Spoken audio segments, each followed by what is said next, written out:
ng COMELEC ang bandang Lola Amor na maghain ng reklamo laban sa kandidatong gumamit ng tono ng hit song nitong Raining in Manila sa campaign jingle. Samantala, pinag-aaralan ng komisyon kung itutuloy pa ang online voting para sa mga Pilipino sa Myanmar kasunod ng lindol doon. Nakatutok si Sandra Aguinaldo. Dahil sa lindol sa Myanmar na naramdaman din sa Thailand, maraming infrastruktura ang nasira.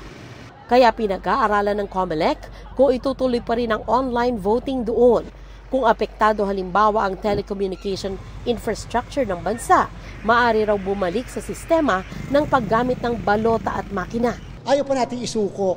Gusto namin yung mismong official na report coming from the consulate or the embassy ng Pilipinas sa Myanmar kung talaga bang kayang magpa-electronic voting pa rin doon o yung internet voting. Gusto naming alamin paano nakaapekto yung lindol sa infrastruktura ng bansa at kung makagiging effective pa rin ba yung electronic transmission, electronic voting o internet voting ng mga kababayan natin sa Myanmar. Otherwise, baka ipadala namin kaagad ay yung mga makina.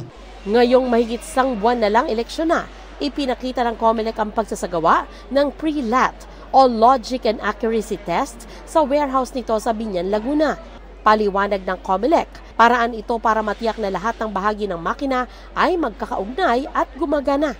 Inaalam kung accurate ba yung makina magmula sa simula hanggang sa huli. As of today, nasa 47,000 na po of the 110,000 ang ating pong napiprelat, ang ating pong natetest na mga makina. Ipinakita rin ng COMELEC ang Santa Rosa, Laguna warehouse nila kung saan dinadala ang mga balotang naimprenta na. Narito sa warehouse ng COMELEC sa Laguna yung mga balota na inihahanda para sa shipment sa iba't ibang panig ng bansa.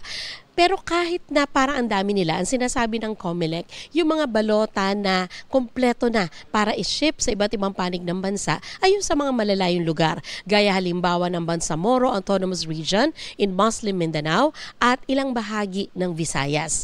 Ganun pa man sabi ng COMELEC, halos patapos na sila sa kanilang paghahanda sa eleksyon.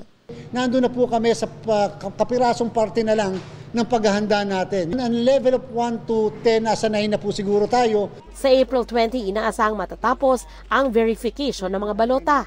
Sa April 4 naman, inaasahang sisimula na ang paghahatid ng mga automated counting machine sa iba't ibang panig ng bansa.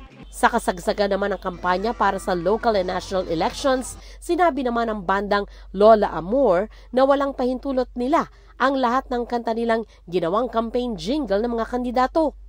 Hinimok ng COMELEC ang grupo na magsampa ng reklamo sa komisyon at sa Intellectual Property Office of the Philippines. Patuloy din ang kampanya ng COMELEC laban sa nagkalat na campaign poster na wala sa tamang lugar at sobra ang sukat. Pinangunahan mismo ng COMELEC chairman ang pagbabaklas ng mga poster sa Calamba, Laguna ngayong araw. Para sa GMA Integrated News, Sandra Aguinaldo, nakatutok 24 oras.